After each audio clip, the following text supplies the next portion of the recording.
It's a live Locked On Lions squad show. Jake Riepma with you, formerly 97.1 The Ticket, now with Locked On Detroit. Fired up to bring you the post-game show after a big win over the Cleveland Browns, but it wasn't always pretty. Bradford Banta here, 22-year NFL veteran. Without our resident FanDuel Thrillionaire here in attendance today, Jake and I will hold down the fort today, and we're going to talk all things Lions and all things Browns. One pride. It's the Lions Squad. Everything Detroit Lions every week. Breaking down all the big hits and game-changing plays from the Motor City. The way only the Locked On Podcast Network can. From the roar of the Lions to the next great chapter, the Lions Squad Show starts now. Indeed it does, and good Sunday afternoon. Welcome one, welcome all. This is your post-game destination. It's your post-game show right here on the Locked On Lions channel. Jake Riepma alongside the 20-year NFL veteran Bradford Banta. Say hello in the chat. Let us know how you're doing on a Sunday afternoon after the Lions move to 3-1 on the season. Down one member of the squad, Natalie Kerwin, with some important Detroit Pistons stuff to do today. So it's that time of year, Bradford Banta. We got Pistons, we got Lions, we got the Tigers clinching a spot in the postseason, but you and I are here to talk a little Detroit Lions football, now 3-1 after a big win. Man, hey, you know what, Jake? It was a huge win, but it was also blah. I don't know how else to put it. You know, we were talking about it before the show, and I was just like, yeah, they won, 34-10. They won by 24 points. They blew the socks off. But the game was just kind of back and forth. And, I would have to say that Detroit capitalized on their possessions more than the Cleveland Browns did, obviously.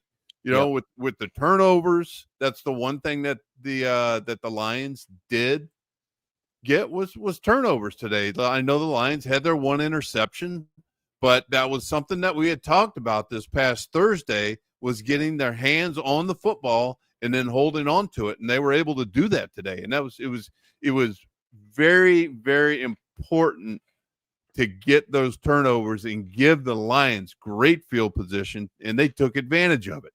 One of the other things was they really, going into it was the fourth quarter, whenever it happened, was the 65-yard punt return. Holy cow, did we need that? We needed that was like a Monster energy drink. I think we give them a little shot there. But a little shot, So it was a good win to get. Now it's time to move on. For sure. And Bradford, you can speak to this better than I can. We've all played at a competitive level where you're the better team on paper, but you still have to go about your process. You have to go about it one day at a time leading up to the game, and you never overlook an opponent, especially at the highest level in the National Football League. And I'm certainly not insinuating that the Lions did that in any sense of the form, because again, you win an NFL game by 24 points. This is I'm being one of those fans I said I would never be, but maybe at times this Lions team could have played better. They could have executed better on the offensive end. But when we were talking beforehand, I think we're in agreement that some of that is a testament to this Cleveland Browns defense that was as good as advertised. Dude, you are talking like a true fan. I know. I hated that. I never wanted to I'll give you a little story. Look, since it's two of us and we're talking about the game, any win in the NFL is a great win. So my first year at Michigan, back in the college ball, okay, I believe we're playing Middle Tennessee State. And we beat Middle Tennessee State by, let's say 20 points or something like that. I walk into the locker room. I'm bebopping around. I'm like, great job. All these coaches are like, yeah, great. Yeah, I'm like, what are you talking about? A win is a win is a win. It doesn't matter. You celebrate it. You can celebrate it for any amount of time that you want, but you have to celebrate. Why? Because you have put in the work, not only that week, but prior to, in preseason, in the off season, all this work, and you go 1-0 every week. 1-0. That's the only goal. You concentrate on that game, you win that game, and then you move on. You learn from it, which they're going to do. But, I mean, you're just like, hey, don't, I have this one saying, life is like a martini. It relaxes you, so don't drink the martini, Lions fans. Don't drink that martini. Don't get relaxed. Be amped up over wins like this. Be amped up over any win that you get. So, Jake, 100%. that goes to you, pal. I love it. I needed a good little tongue lashing to get it started here on the Locked On Lions post-game show, your Locked On Lions squad show. And if you're just joining us, thanks so much for hopping on. We'll be with you post-game after the final whistle, which is a good reminder to like today's video, tell your friends about our Locked On Lions post-game show, and of course, catch us on Thursdays right around high noon with a few schedule adjustments from time to time. But if you set up those notifications, it won't matter, because when we schedule that live show, you'll know all about it. Also, a reminder to check out Locked On Lions with Matt Derry. Looking forward to hearing his thoughts after this one. And again, the Lions are 3-1. Before we get into some of our observations, I've got a full sheet of notes here, Bradford Banta. I know you do as well. Dialed in. That's right. No technology. I'm not typing things up. It's good old fashioned pen to paper. But I want to get some comments in here first. Demetrius McNeil, he's an everydayer, tuning into the Locked On Tigers post game shows and the Locked On Lions show. He says, guys, this season opening loss to the Packers is now a distant memory. Bradford Banta, I think I know what you'll say to that comment. I'll say competitors, we turn the page. We're on to the next one, on to the next one, on to the next one. So I would agree with it. It is absolutely a distant memory. No, I don't. I disagree. Look at that. It is a memory. It is a memory. So that's what I have to say to that, D. McNeil. So I like the thought process, but you always remember the losses more than you remember the wins. So remember what happened, in that loss, and then enjoy these last three that we've had to experience. And I think that loss spurred us winning, let's say, the proverbial first quarter of the season. Now, I know it's 17 games, so we're going to win a quarter of a game, this upcoming game. But at the same time, remember, and then that should be what drives you to go on to, I don't have the bass of a voice for the Lions victory, singing the song. Go. Right. But the big takeaways from this one after the Lions 34-10 win over the Browns, that defense creates some turnovers. We'll do our usual deep dive on the offense, deep dive on the defense. But before we get into that, some other notes I made, and I'm seeing it in the comments, so want to address it. A couple notable guys on defense going down with some injuries. It remains to be seen exactly what the severity with DJ Reed will be. Crown B King saying, DJ Reed, please be good news. Detroit Sports Talk asking for an update on DJ Reed. I was checking Twitter and everything right before we hopped on live. Had not seen anything yet. And I think in a lot of these injury situations, it's let the dust settle, let them get the people that know, which is certainly not us, the medical professionals, to take a look at what could be going on there. But it didn't look good. The Kerby Joseph one was a little bit concerning. I mean, heck, you even had Aidan Hutchinson go down on that chip block. But that's life of the National Football League, man. It is a physical, violent game. It's a car accident on every play.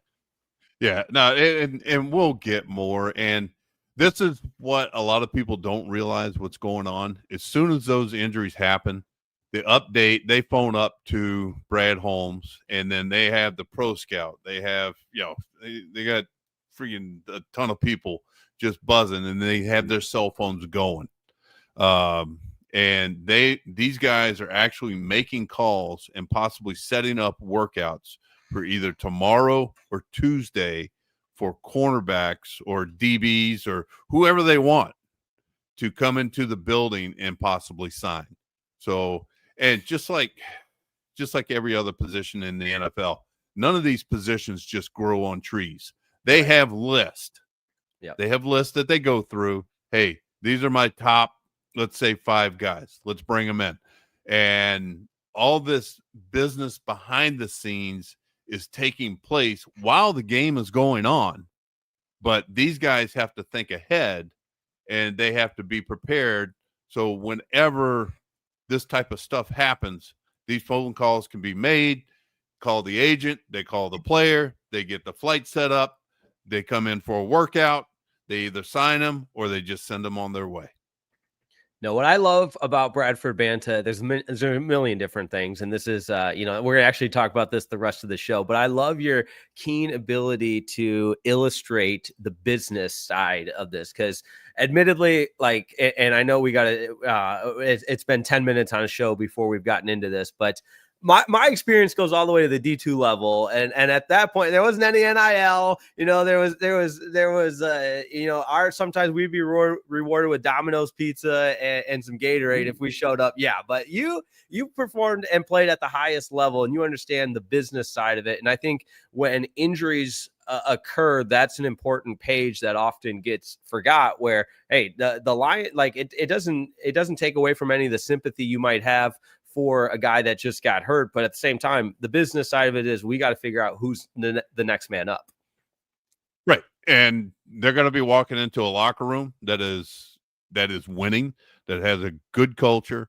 And they're not only, this list that they have has been vetted by the front office and the coaching staff. And they're not going to just bring some guy in off the street. They're going to bring a guy in that's going to fit into the locker room and contribute. But like we saw today, Riepma did get some fill-in time after Reed went down. Yep. Is he the answer? Right. No, they brought him in there for special teams. There's a reason he's been on, I think he's a 7-year pro, I believe, but he's been on 5 teams. So there's a reason, that zebra's not going to change his stripes. So he has a role, and his role is special teams. So he's not an everyday starter, and they're going out there to try to find somebody. And all right, go ahead.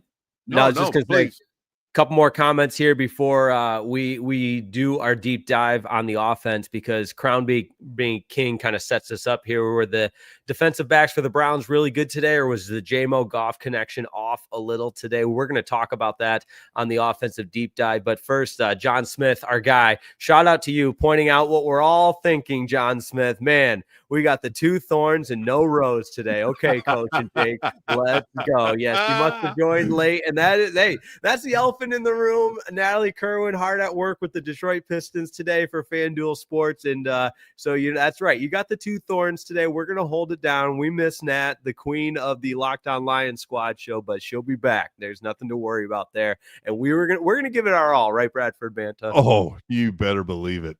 We're here for each other for support, but at the same time, we realize the situation that we've been given, where it's just 2 thorns and we just don't have that rose.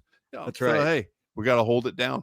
No doubt about that. We'll do exactly that. We'll take a quick timeout here, come back and do a deep dive on the Lions offense. Some credit to be given to the Cleveland Browns defense, that's for sure. But my observations, Bradford's observations on the offensive side of the football is next right here on the Locked On Lions Squad Show, all part of the Locked On Podcast Network, your team each and every day.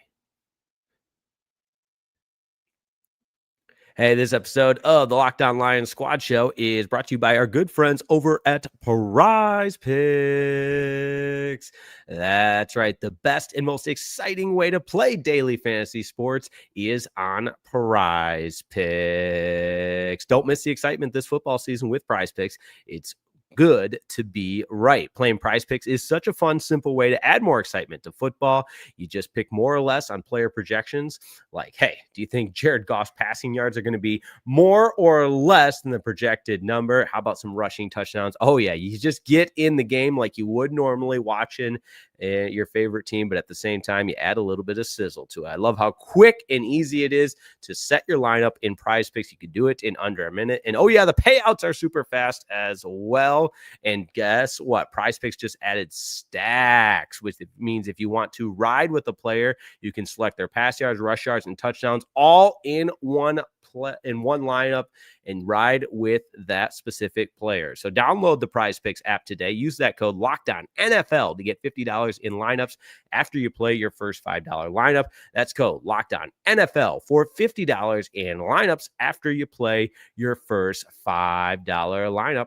Today's episode of the Locked On Lions postcast is also brought to you by our good friends over at 5 Hour Energy. Caffeine just got a flavor upgrade. 5 Hour Energy shots deliver tasty caffeine in 17 bold flavors. Each 2-ounce shot packs the caffeine of a premium 12-ounce cup of coffee, plus B vitamins and nutrients with 0 sugar and 0 crashes. What I love most is how portable they are. Big on taste, and it's just a tiny little shot you can take anywhere and get that boost when you need it. You guys know my all-time favorite flavor is the Transfusion. It combines the bold flavors of a golf course favorite without the alcohol. And oh yeah, it gives you that quick lift when you need it on a busy day. So enough with the boring, flavorless caffeine. It's time to give your caffeine a flavor upgrade with 5 Hour Energy shots. Get the favorites you love or be bold and try something new in the store or online at www.5hourenergy.com. That's www.5hourenergy.com, or you can pick it up on Amazon today.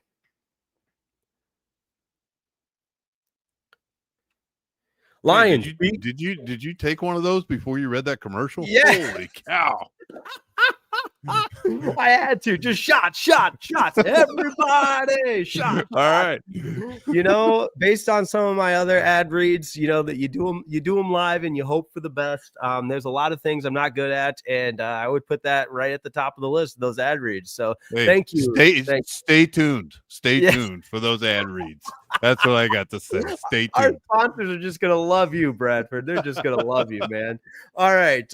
Let's get back into it. I'm gonna try and regain a little bit of focus here. Lions beat the Browns 34-10. See, you got me off my game, Bradford. I hope you're happy. 34-10. But offensively, and some of the comments have pointed them out, at times Detroit looking a little out of sync, and in particular, the Goff to Jamo connection was not really there to be found throughout the course of this game. I don't know if it was.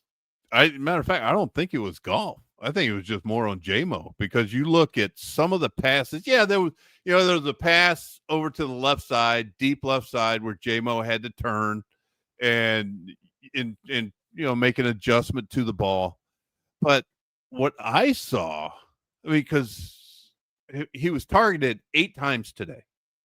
He caught 2.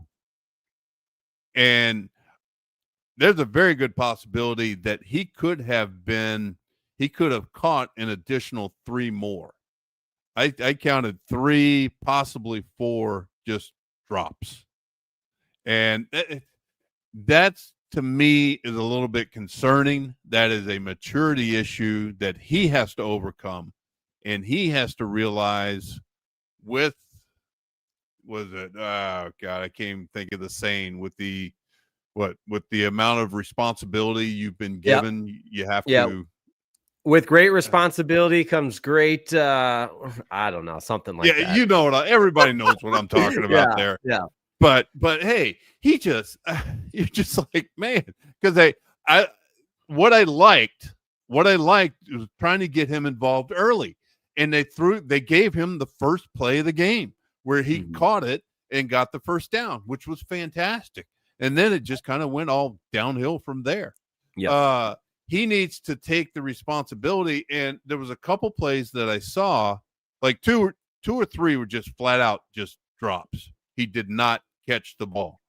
The one where he got tugged a little bit, it was a deep shot down the field, and he got tugged a little bit on the offensive left side. I just think he gave up on the ball. Yep. And I don't ever want to say that about a player, but come on, man, show me a little something. don't play for the penalty. Right. Don't, play the ball. If the penalty happens, they're going to throw the little birdie on the grass. So don't even worry about that. Let that take care of itself. Can you control it? That'd be the question I'd ask him. And he's going to say no. Then I'll be like, all right, you go control what you can control, and that's your effort. Yep. And watching the ball in, because last I checked, wide receiver is attached to it. You're in charge of catching the ball. So go catch it. Yep. And I think, and I can't remember if we said this on the air or when we were just chopping it up before we hopped on live, that it's not a knock on him. And we had a really good discussion when he signed that contract the night before the week 1 game against the Packers, where you got paid. Now you're the guy. And that's what you want. But that also, you become susceptible to moments like this, where that is the other side of the coin on the discussion, where, hey, you're the guy now. You got paid. We want you to be that prolific threat as a wide receiver in the National Football League, and that comes with a lot of responsibility. And since neither one of us can think of the saying at the current moment, but we're on the same page. I think it's in like Marvel Comics or something like that. Yeah. But let's talk about that running game, because obviously that was such a strength of this Lions team in that big Monday night victory against the Baltimore Ravens. And credit to the Cleveland Browns defense, because I thought they really bottled up Jahmyr Gibbs and this Lions rushing attack, and in particular David Montgomery. More than that, he carried the ball 9 times for just 12 yards. Gibbs did get the 1 touchdown, 15 carries for 91 yards, so better than 6 yards a carry, but it was a couple of long runs that helped boost that average. And overall, as a team, the Lions over 100 yards at 109. But again, comparatively speaking, where this is the strength of this team, we saw them just, control that line of scrimmage and establish a new line of scrimmage against the Ravens, seemingly at will, 4 and 5 yards down the field. They certainly didn't have the ability to do that against a tough, sound Browns defense. Look, I thought it was a great game plan. And the game plan was throw it at Myles Garrett so Jared Goff can keep his eyes on him the entire time whenever he's throwing the ball, and then run it away from Myles Garrett. And that's what they did. And they had the most success of the day whenever they ran it away from Myles Garrett. And that just goes to show you how big of a disruptive force number 95 for the Cleveland Browns is. Now, the rest of the guys that they have on defense are players. They play, and they got some dogs. I know you've seen that video clip of that high school kid where he's naming all his teammates, and he goes, dog. Myles Garrett, dog. Mason Graham, dog. Ward, dog. So I mean, they got, and there's a reason they're in the dog pound. So they are a good defense, and a ton of credit has to go to them because the Cleveland Browns offense couldn't. I don't know what you can say on and off. I mean, on a podcast and stuff like that. Oh, you can just say it. Just go for it. Listen, right, they couldn't piss or drop. All right, I'll say it. Yeah, so, for future reference, just say whatever you got to say, because our lockdown bosses will come after me. Come after me, Mike Gundy. Shout out to Mike Gundy. He got fired from Oklahoma State, and now here he is on our podcast. But look, if this game, if you can kind of sum it up overall, is just think of it as, how do you eat an elephant? One bite at a time, and you just chip away. And then whenever you get a little bit more hungry, then you eat a little bit more. And that's what the Lions did today. Mm-hmm. They took their shots whenever they had them. Some of them came through, some of them didn't. Then they were able to take advantage of the turnovers that they had, because you had the 2 interceptions, and then you had the sack strip fumble recovery, which gave the Lions a short field and they took advantage of this. And, and that's the kind of game it was because of the Cleveland Browns defense. Cleveland Browns defense is tough. Yep. I mean, they're a good crew. I mean, just pulling up some of the stats here. I mean, you're just talking about because they ended up getting, 5 hits on Golf, and then they didn't give up any sacks today. And that is kudos to the offensive line and also to Goff having the awareness and being able to get out, being able to move around just enough to get the ball out. So it's fantastic job by him today. Yep. Amon-Ra St. Brown had 2 touchdowns today, was probably your best performer on the offensive side. But this is where I think, as it all worked out, it's a 24-point victory for the Lions. So nothing to, complain about, for lack of a better term. But after the Browns, when it still felt like there was a game in that third quarter, the Browns in a 20-10 game lining up for that long field goal, they miss. I just felt like that was a time to go for the jugular and put the nail in the coffin. And you get that long run. I wrote it down. It was a long run on first down for Jahmyr Gibbs, but then they couldn't take advantage. They end up turning the ball over on downs. And again, it doesn't come back to bite them by any means, but getting to that championship level team, which we know are the goals with this team and Super Bowl aspirations and everything else. That's the point I circled on my stat sheet and in my notes, and just saying, hey, next time a team, and again, the Lions are so much more talented than the Cleveland Browns top to bottom, especially in certain areas where, again, the 34-10 final score is indicative of that. But that was a time where I was watching. I just thought, man, you gotta really, when a team gives you that opportunity, you go take it. But I say all that, and enough was done for the Lions to win this one relatively easily. And the Lions have now won, I just saw a note, 6 straight home games against the Browns. Now, Jared Goff's got the 2 touchdowns, the 1 bad interception, and they said this on the broadcast, where that's, at least in my recent memory, and again, Jared Goff defender, hand up, that one was pretty indefensible. And you don't really see that from Jared Goff, or you haven't seen that in a really long time, where he gets fooled on the coverage, thought Ward was going to run in man, but instead he's floating back there in zone, and he was like a center fielder catching that interception. Yeah, the one thing that they didn't show, which I thought might have happened, I wish they would have showed the replay of just Goff himself, okay, and just the complete throw. All they did was they tracked the ball all the way downfield. I thought that his arm may have gotten tipped just a little bit. Yeah. That's just my initial gut reaction, because like you said, you don't see him make throws like that very often. And it was very uncharacteristic, and he wasn't doing it for the game, because we all know that, these come in bunches, and it was very uncharacteristic. And I just thought his arm may have gotten hit. That'll be something we can talk about on Thursday. So for sure. So other notes on the Lions offense, again, 34 points, 14 in the fourth quarter, did not score in that third quarter.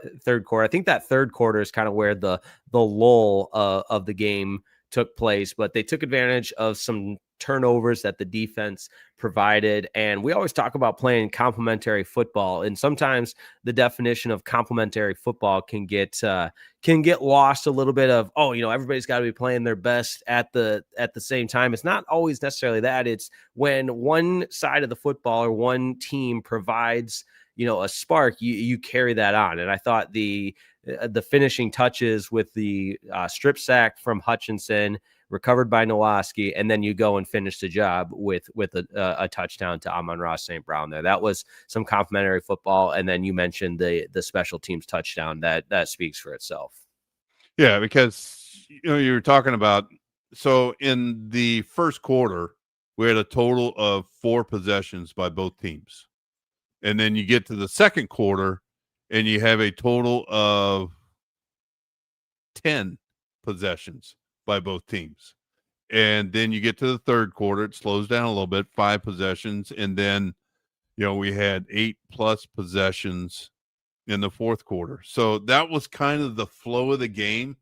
The right out the gate coming out, you're sticking it to it. and it just everything just kind of slows down. But then once we get into the second and fourth quarter, it seemed like everything started to speed up, and that's where the Lions prospered for the most part, because they didn't have anything. They had the TD. Yeah, they had the TD in the first quarter, and then nothing in the third quarter, talking about the first and third quarter, but the second and fourth is where they thrived. And that may be conditioning, that may be, it may be a lot of things. But I do know this, when we've covered it before, the pin that was stuck into the Cleveland Browns balloon that really deflated it was the punt return touchdown. And that really took the wind out of their sails. Yep. And they just saw it, and they just ran the white flag up. So that's it. We're done. Yeah. It's interesting. And Jonathan Vilma said this on the broadcast, where you're like, wait a second, it's a touchdown. Yeah. And I'm paraphrasing here, but essentially he's made the exact same point, that it shouldn't result in waving the white flag at this point, where the Browns played such a competitive game for 3.5 quarters, and one play, and you see that a lot at every level of football, where one play truly does dictate the outcome in a lot of ways, or at least totally change momentum, like we saw in that punt return. So, but another big reason for the Lions' victory today, holding the opponent to 10 points. How about that? We'll talk about this Detroit Lions defense, the plays they made, the turnovers they forced, and ultimately being a force for the Lions earning this victory. So don't go anywhere. We are at halftime of the Locked On Lions Squad Show, keeping you up to date on everything around the Detroit Lions. It's your post-game show, and we will be back to break down the defensive performance as the Lions get their third win of the season back in just a second.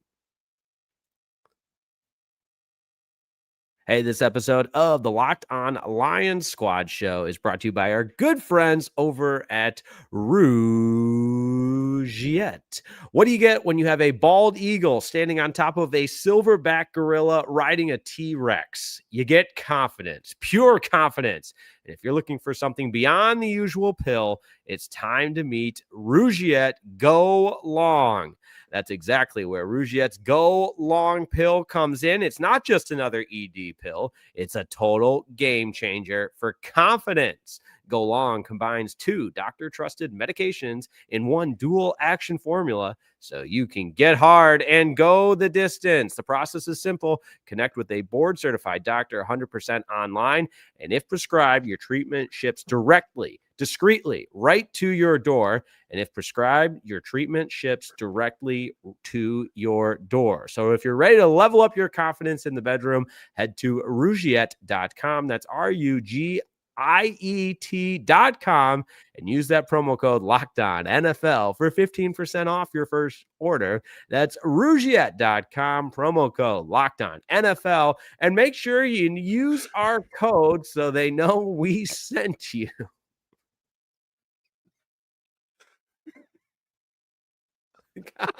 I was doing so good, man. I was till the very end. You had to do that to me.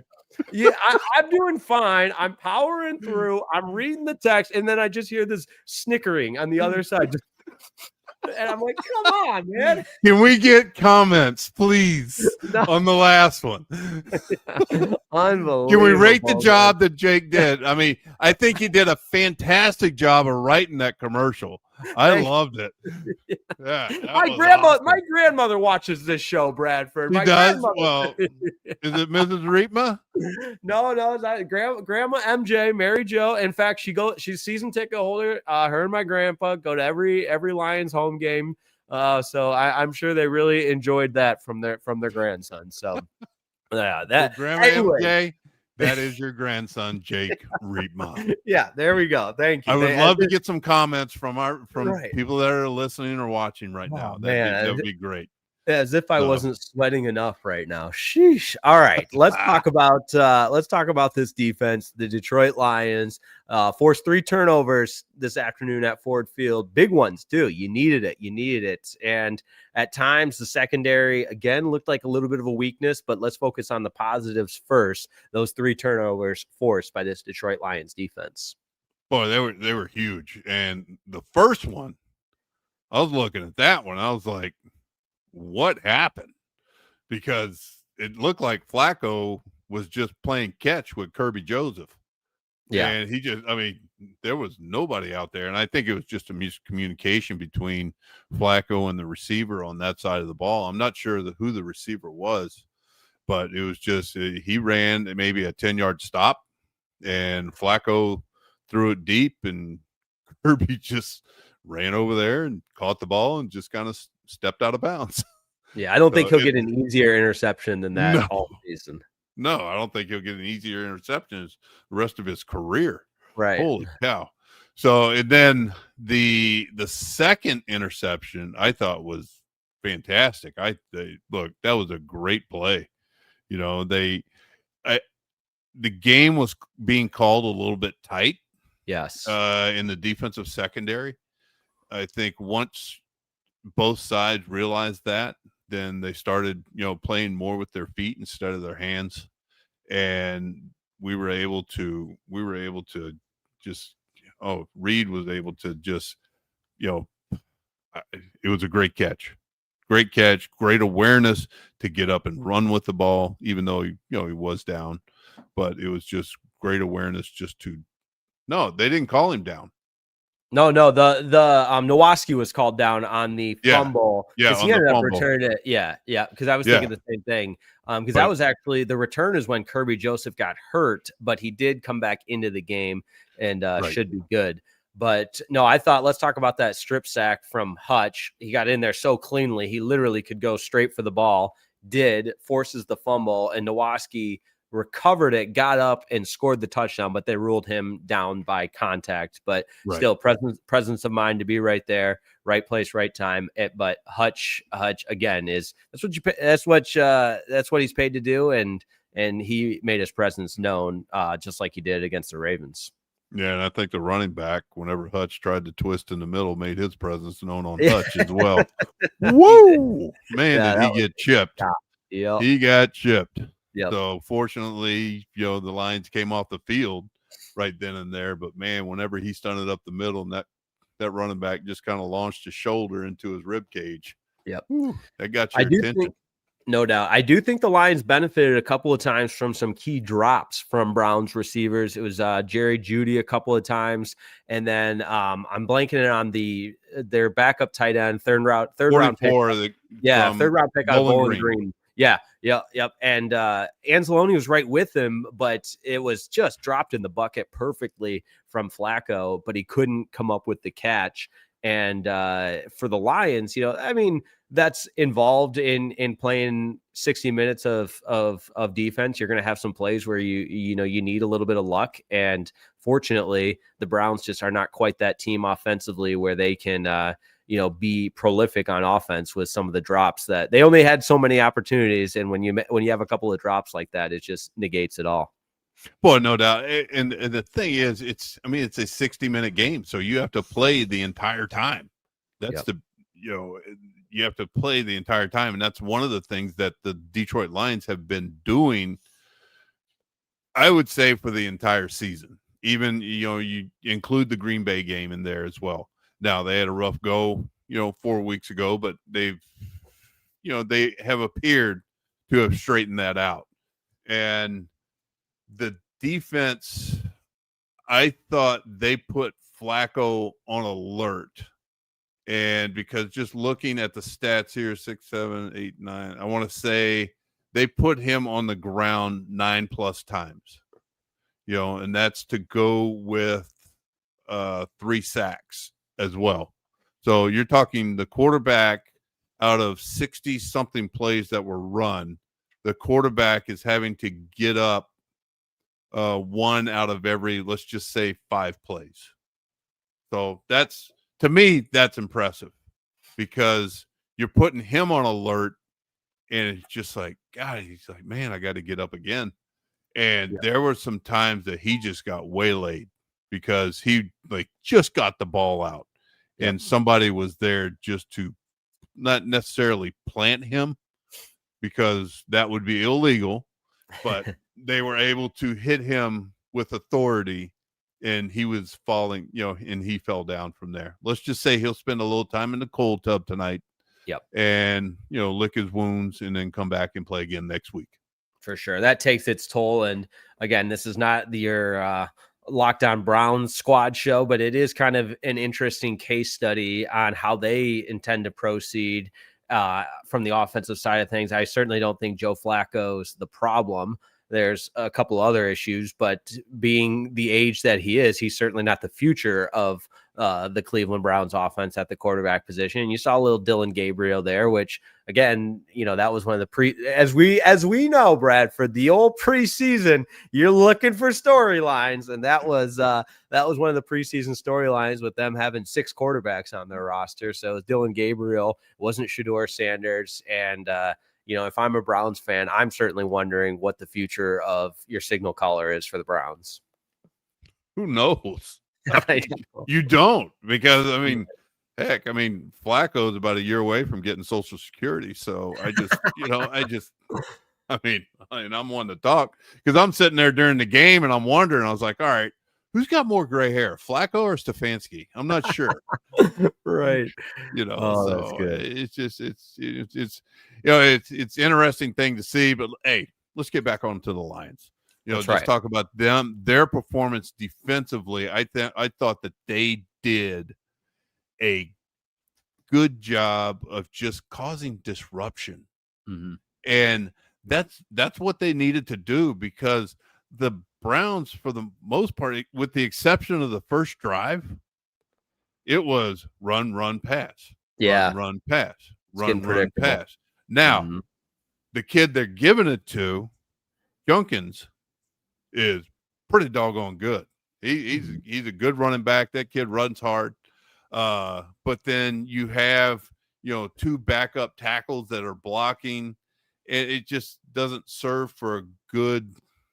It's kind of like, what are you going to do? Right. Because if you pass protect, and then you saw what Hutch and a couple of the other guys were able to do, just as far as getting penetration and getting to Flacco, then you put Flacco in harm's way of possibly getting hurt. Right. So you almost have to rely on your run game. Yep. And that's what they did. Yep. And a lot of that, that's in the National Football League, the play calling, it's easy to point to when your players aren't making plays, and every coach will tell you Jimmy's and Joe's over X's and O's any day. And I think the Browns could use a few more Jimmy's and Joe's on the offensive side of the football. But let's keep it rolling here on the Locked On Lions squad show. We'll have a few special teams observations. Of course, the big punt return by Khalif Raymond at the top of that list. And then we'll also have a few notes on the Lions' upcoming game against the Cincinnati Bengals. But Detroit is, in fact, 3-1 on the season. We'll take your comments as well, because we are just getting going here and wrapping it up on the Locked On Lions squad show. So don't go anywhere. Back in just a moment to tie a bow on the Detroit Lions win over the Cleveland Browns. Hey, this episode of the Locked On Lions squad show is brought to you by our good friends at FanDuel. It's America's #1 sports book, and the NFL season is here, and FanDuel has an offer you don't want to miss. Right now, new customers can bet just $5 and get $300 in bonus bets if you win. That's right. All you do is you pick a bet, you put down $5, and if it hits, you'll unlock $300 in bonus bets to use across the app. What do you love about FanDuel? I'll tell you what I love about FanDuel. The player props, the built-in parlays, a single game parlay, all of it. And it's so easy to follow the live action right on the app. And sometimes I'm feeling wild and making a live bet as well. It makes watching football even more exciting when you got a little something riding on the action. So what the heck you waiting for? Visit FanDuel.com to download the FanDuel app today and get started. That's FanDuel.com, America's #1 sportsbook.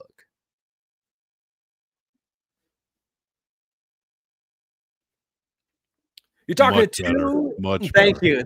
Yeah, you know what? That's going to be our new tradition here on the Locked On Lions Squad Show. I finish an ad read and I get a grade from the coach, Bradford Banta. I'm like the quarterback coming back to his play caller. Put your arm around me. That was better, son. Great job there.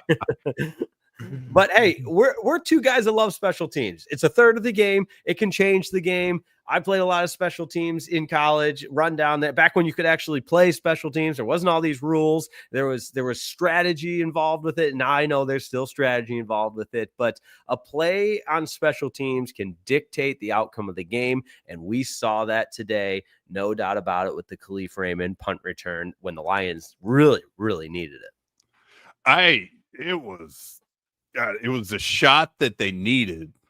And it was the knockout blow that the Cleveland Browns didn't want.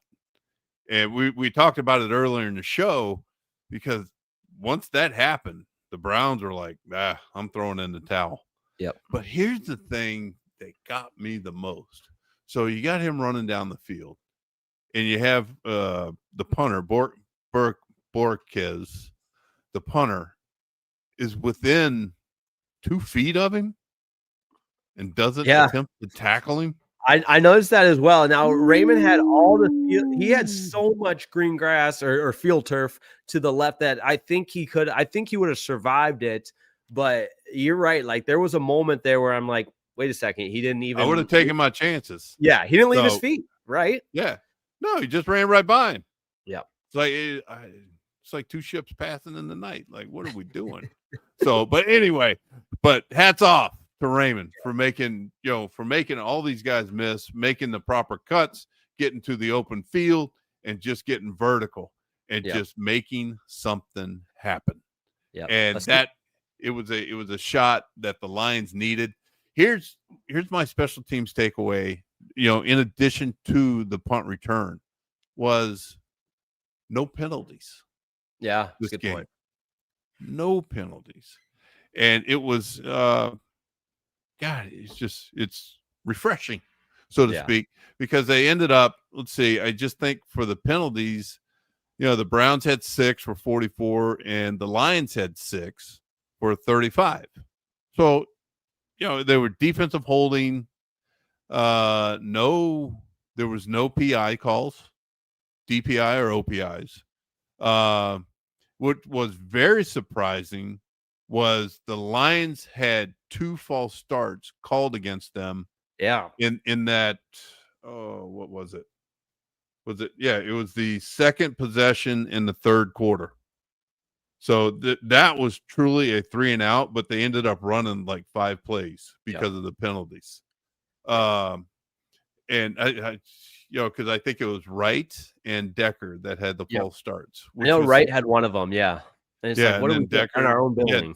In our own building, we had the false start. And, Decker, it looked like Decker owned up to it pretty quickly.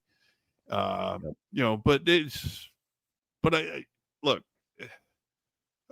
came through with a 58 and a 48-yard field goal. Bates did, and in the field goal protection team. Cleveland had a missed field goal. Look, I've been part of a staff. I was down in New Orleans, and I was part of the game where the Cleveland kicker came in and missed 5 field goals in a game. Oh my gosh. Yeah, it was so awesome. Yeah, that's when it's such an important part of the game. And I hate to, the operation is on all 11 players to kick a field goal. We saw that across the NFL last week with, game deciding plays. But at its core, snap, hold, kick, a 3-person operation. And to your point, I wrote this down with Bates, the one at the end of the half. Lions felt like they really needed that one as well. And I don't know what he did to the ball. It kind of looked like one of those, you slice it real bad, but maybe it's a hole that has a dog. He did one of these. Yeah, but it did. Yeah, it's a result-oriented business, and he drilled it. And I think Jake Bates has earned the title of being a weapon as a kicker in the NFL with his proven abilities time in and time out as the kicker. And what a great story coming from the UFL. No, that story is going to be told, and then the kid down in Dallas, that story is going to be told. Yep. You know, those two guys are going to be forever and ever and ever. So, nice one, Wetland. So, oh yeah, let's show some love. He's been commenting all day here. My Schwartz is bigger than yours. Yeah, Jim Schwartz back in Ford Field. I was waiting for a little post-game scuffle like we saw with Harbaugh at Ford Field many years ago, but we didn't get that. Not gonna happen. Not gonna happen. So anyway, but getting back to, you know, we caught the ball cleanly for all our returners. You know, because they tried to kick a dirty ball at the beginning of the game. Yeah. Whenever starting out, and what I mean by dirty ball is just the kicker lines up and he just kind of line drives it, and with the ball being oblong, they want it to bounce a funky way to get past the returner.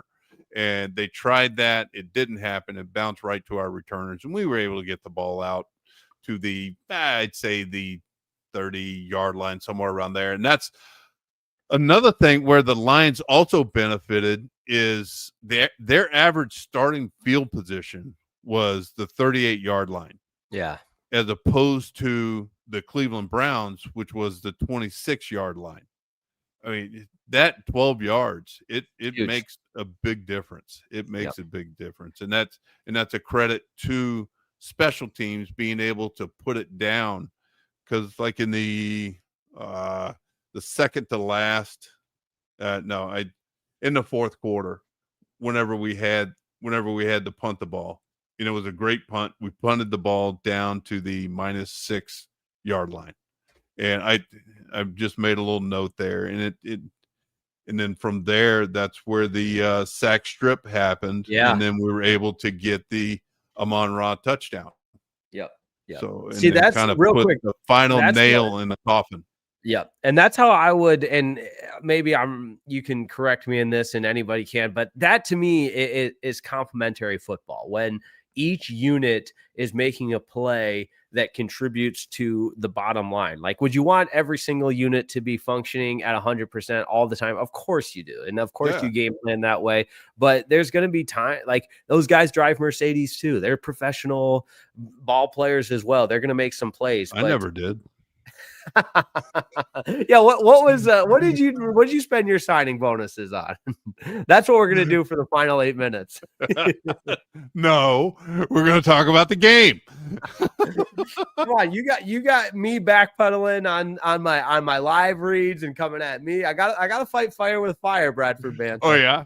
So what do you want to know, Jake? What do you really want to know? We want to know everything. Everyone, the people want to know it all. You know, like what's just story time with Bradford Banta. If you didn't drive a Mercedes, you know, what was the coolest thing you saw one of your team? We'll do it this way. What you saw one of your teammates pull up in, coolest car you saw?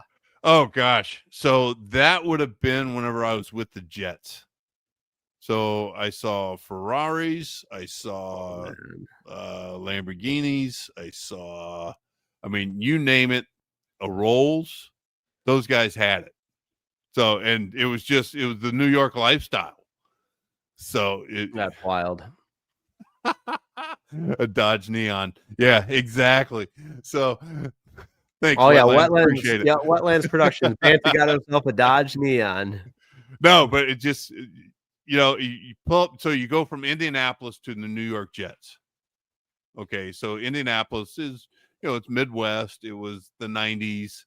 That type of stuff, and guys had nice cars, but you know, you pull up in New York, and you know, I pull up in my, you know, because I had a Yukon at the time, and you pull up there, and you're just like, okay, so I probably have the cheapest thing around. Yeah, one of these is not like the others.